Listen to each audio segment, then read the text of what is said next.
Salut tout le monde et bienvenue dans votre rubrique préférée, tout ce que j'aurais aimé savoir. Aujourd'hui dans la rubrique tout ce que j'aurais aimé savoir, nous allons parler des épreuves. Oh c'est cool! Donc des épreuves, tout le monde a des épreuves. Alors si c'est un sujet qui vous intéresse, revenez-nous tout simplement après la pause.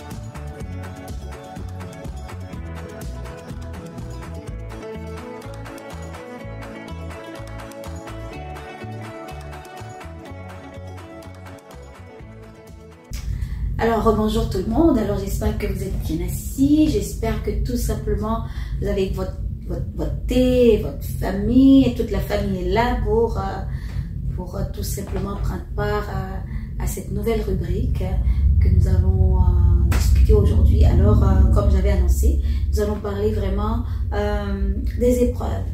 Qui dit épreuve dit blessure, blessure de notre âme.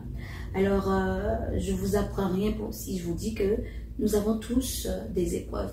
Dès que nous venons sur cette terre, nous vivons des épreuves et nous en aurons. Moi, dans ma tête, je me dis,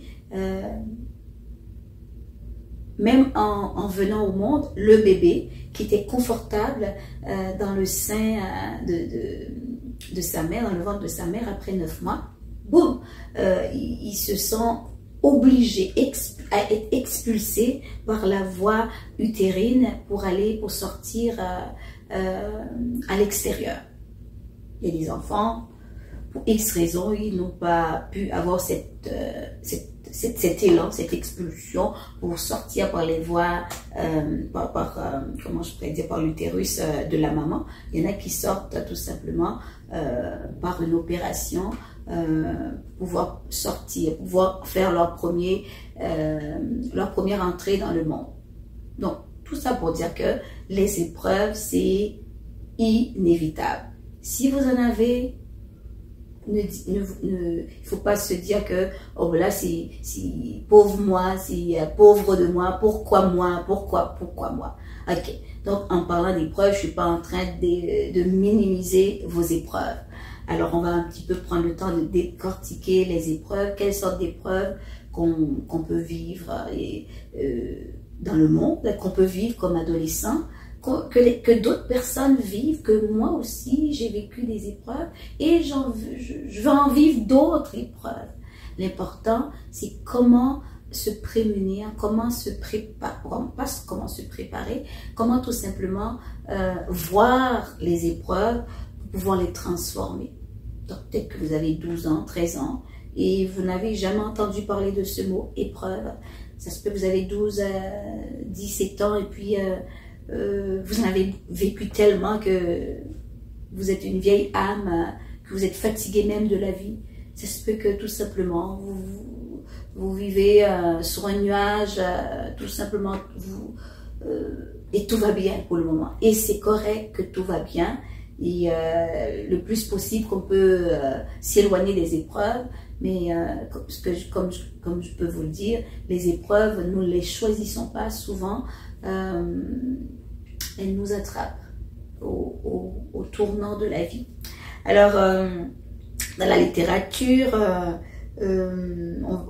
si même vous-même, vous allez sur Internet, vous allez voir comme on parle beaucoup des 5 blessures de l'âme. Donc, c'est vraiment 5 thèmes. Les épreuves, on peut les retrouver sous 5 thèmes principaux. Donc, on peut les décortiquer. Il va y avoir plein d'autres choses, mais là on va aller vraiment avec ces 5 mots-clés. Les 5 mots-clés, peut-être que vous en avez déjà entendu parler. Donc si on parle par exemple d'une première épreuve, d'une première blessure que notre âme peut subir, peut vivre, et c'est quelque chose de très inconfortable, c'est l'abandon. l'abandon, un exemple pour un bébé, pour un jeune enfant, l'abandon c'est quelque chose qui est très profondément terrible, qui est mal vécu par un enfant.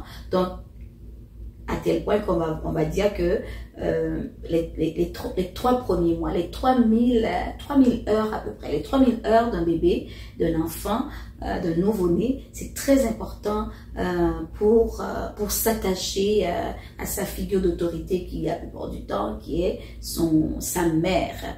Le père aussi est une figure d'attachement, mais on va parler plus spécifiquement de la mère parce que la mère donne naissance. Donc, imagine un enfant qui se fait abandonner à cet âge-là, à cette étape de sa vie, c'est quelque chose qui va transformer, qui va changer la vie d'un être humain, même à l'âge adulte, de façon très significative. Donc, oui, c'est dur, mais ça existe. Ça existe que il y a des gens, on peut se faire des enfants, malheureusement des fois on les voit dans des films, qui se fait abandonner dès la première couche, qui se fait adopter, qui se fait abandonner par la mère pour toutes sortes de raisons qui est personnelles, qui sont des bonnes raisons. Le but c'est pas de critiquer, de dire que j'ai une mauvaise mère, mais ça peut arriver pour des raisons où quelqu'un peut se trouver dans une situation trop jeune pour avoir un enfant, donc la mère peut décider de donner son enfant en adoption, et ce bébé-là, malheureusement, ça peut être vécu comme une épreuve très difficile, surtout à la vie adulte, à l'adolescence aussi, de savoir qu'on a un exemple, qu'on a été abandonné, qu'on a été adopté. Donc, ça arrive, donc ça peut être une épreuve. Donc, dans la vie, on vient au monde, on aimerait tout simplement venir au monde, dans un monde où tout est beau, tout est parfait. Mais malheureusement, là ici j'ai un sac pour personnifier que tout le monde, nous avons un sac à dos. Nous portons un sac à dos. Ce sac à dos peut être un sac d'outils, mais tout simplement ça peut être aussi un sac rempli d'épreuves. L'épreuve n'a pas d'âge. On peut venir au monde aujourd'hui et vivre plein d'épreuves en perdant, par exemple, la mère, même à l'accouchement, où on peut perdre le père, tout simplement. Le père peut disparaître, ou peu importe. Il y a plein d'épreuves qui peuvent... il y a plein de situations qui peuvent faire en sorte que, en tant que personne, on vit l'abandon. On vit l'abandon même à l'âge. On peut vivre l'abandon même à l'âge adulte. Donc, dépendamment. Donc, dans notre sac à outils, qui est un sac qui est rempli de fardeaux, on peut vivre ce qu'on a dit tantôt, l'abandon. Et je veux juste que vous sachiez aujourd'hui, si vous avez vécu l'abandon, cette blessure de l'âme qui fait très mal, ce n'est pas que c'est normal, mais vous n'êtes pas seul dans cette épreuve. Il y a cet abandon-là.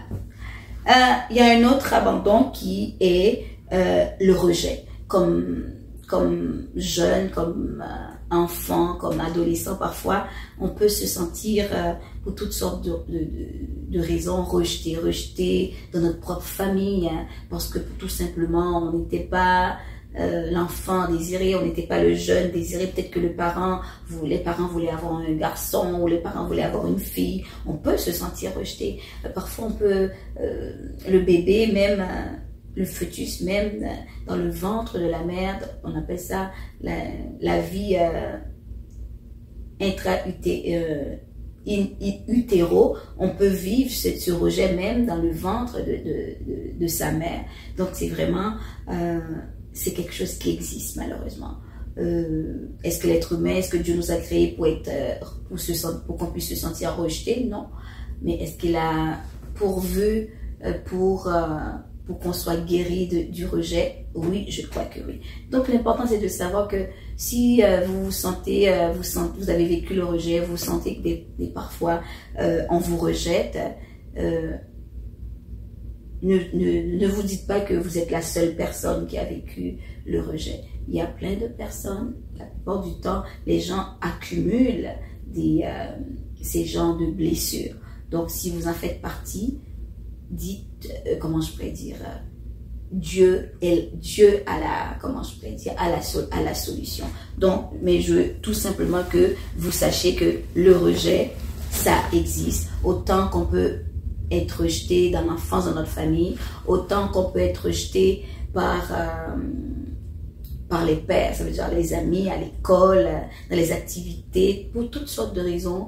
Les gens peuvent rejeter quelqu'un à cause de la couleur de sa peau, à cause de la différence intellectuelle, quelqu'un qui peut vivre qui peut avoir une maladie pour X raisons, quand les humains ne comprennent pas telle condition de vie, les gens ont tendance justement à rejeter les autres. Vous parlez différemment, on peut vous rejeter. Vous avez une façon de faire différemment, on peut vous rejeter. Vous avez les cheveux que vous avez sont différents des cheveux des autres, on peut vous rejeter. Vous avez une grandeur différente, on peut vous rejeter. Donc finalement, les gens peuvent, tout le monde est susceptible de vivre tout simplement le rejet. Alors ne vous sentez pas, comment je pourrais dire, que cette chose est personnelle à vous. Non, ça c'est, comment je pourrais dire, c'est des ruses du diable qui existent partout à travers le monde, que le fait de se sentir rejeté, le fait qu'on est, comment je pourrais dire, le dernier ou la dernière de la famille, le fait qu'on n'est pas comment je pourrais dire, l'aîné, on peut se sentir rejeté pour toutes sortes de façons. Des fois, dans la famille, dans la fratrie, on peut se sentir rejeté parmi ses frères et sœurs, mais n'oubliez surtout pas, ce sont des sentiments, c'est quelque chose qu'on peut ressentir, mais est-ce que ça fait partie de nous? Est-ce que c'est nous? Non. Donc, deuxième blessure de l'âme, c'est le rejet. On a parlé d'abandon, là on a parlé de rejet. Donc, l'autre blessure qui peut vraiment être éprouvant pour l'être humain, c'est la trahison. La trahison, le fait de faire confiance à quelqu'un, de mettre tout notre espoir sur quelqu'un et tout d'un coup, cette personne nous trahit pour X raisons. Ça peut être, encore une fois, dans la famille, ça peut être dans notre entourage, ça peut être avec nos amis. On se sent trahi, on a dit quelque chose à quelqu'un, un secret pour X raisons, puis tout d'un coup, tout le monde est au courant de ce qu'on a raconté à quelqu'un, mais ça peut être autre chose aussi. On peut vivre la trahison pour toutes sortes de façons. Donc, est-ce que ça existe?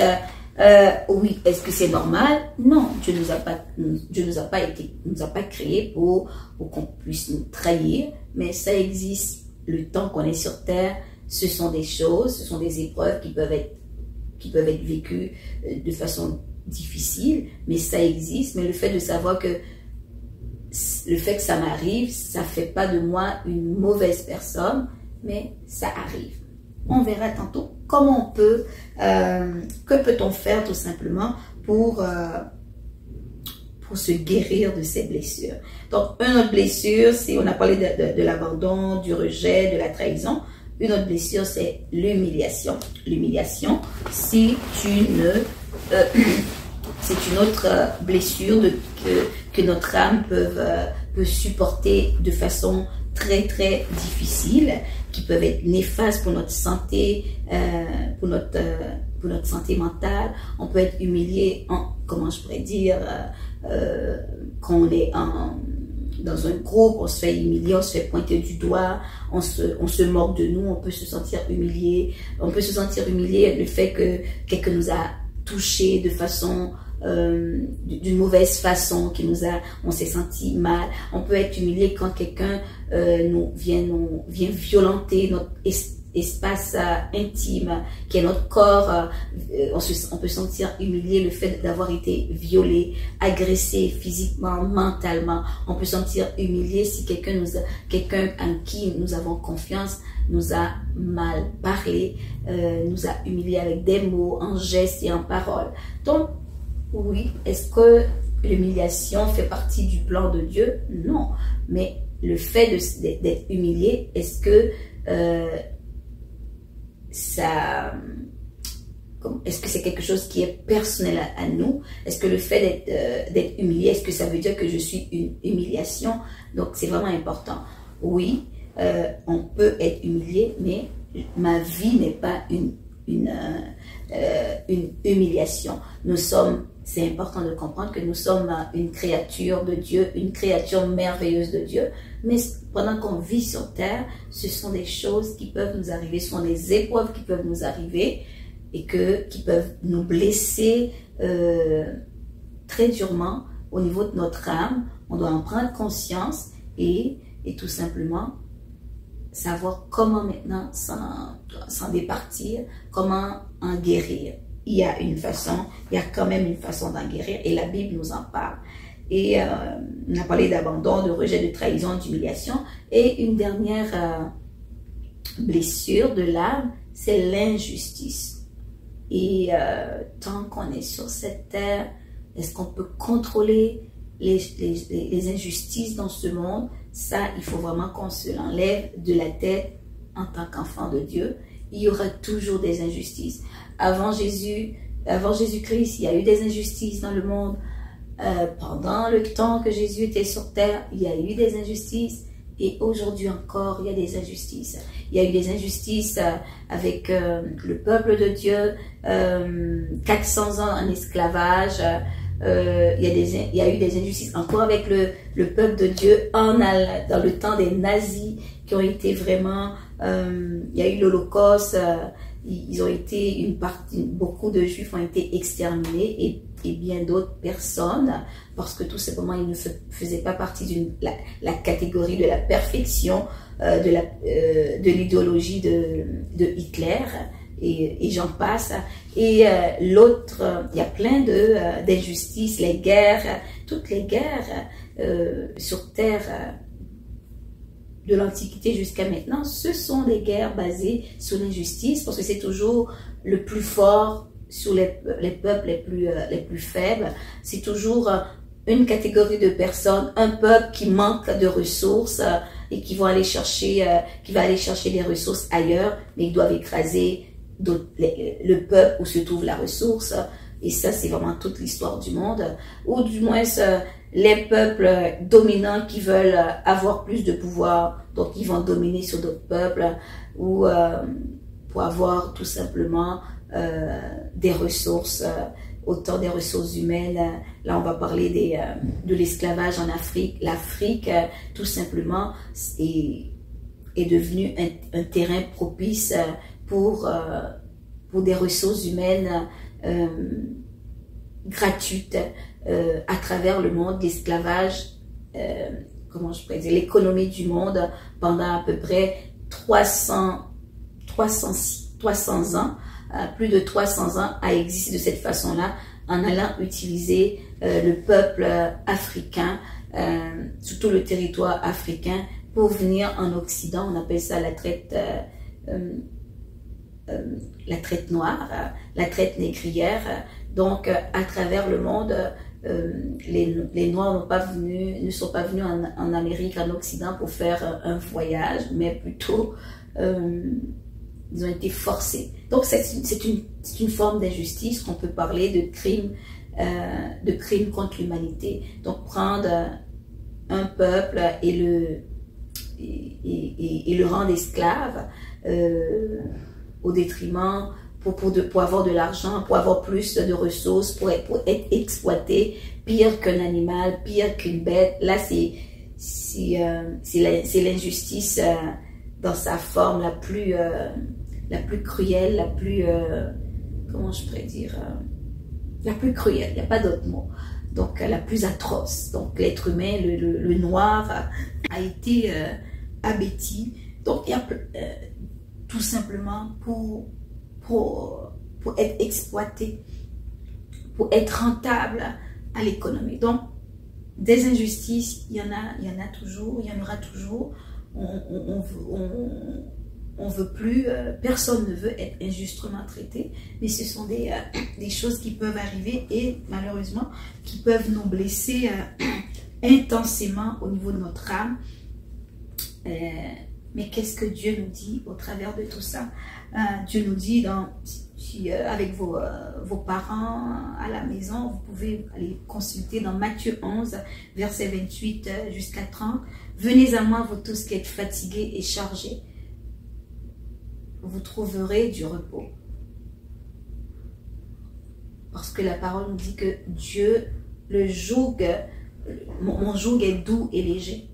Jésus, lui, est allé à la croix pour porter tous ces fardeaux, l'injustice, l'abandon que vous avez vécu, l'humiliation que vous avez vécue, l'humiliation au niveau avec des paroles blessantes, l'humiliation avec des coups, l'humiliation avec des manques, parce que l'injustice, c'est aussi le fait de ne pas pouvoir, que nos parents n'ont pas pu, pour X raisons, malheureusement je le dis, pas pour blâmer, le fait de ne pas pouvoir répondre aux besoins d'un enfant, c'est de la maltraitance et c'est une forme d'injustice parce que l'enfant n'a pas demandé à être né. Donc, le manger, le boire, avoir un toit décent sur pour dormir, ça c'est le minimum. Avoir la santé, avoir accès à la santé, l'éducation, ce sont des besoins fondamentaux.